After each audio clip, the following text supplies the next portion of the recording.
สวัสดีเจ้าคลิปนี้นะเจ้าเย่หมา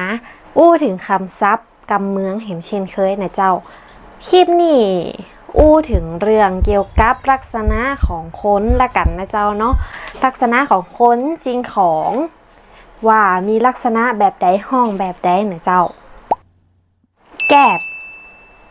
แปลว่าตัวเล็กกิมดิมแปลว่าสั้นกุดแปลว่าสั้นหรือด้วนหินแปลว่าสั้นหรือ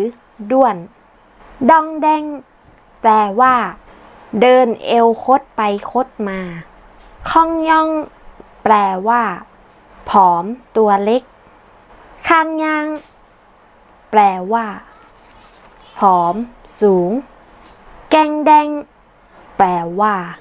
สูงชะลูดกลมบอกแปลว่ากลมมนมนอุ้มลุ่มแปลว่ากลมเกลี้ยงโก้งแปลว่าโค้งทบทวนแหมรอบนะเจ้า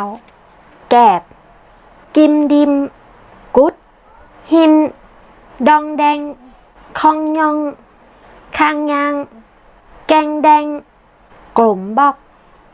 มนอุ้มลุ่มโก้งก็ลองเอาไปฝึกไปอู้กันพอนะเจ้าใครมีกำซับอะไรอย่างหรืออยากให้แย่แปลกำว่าอะไรอย่างก็คอมเมนต์ตั้งหลุมนี่ได้นะเจ้า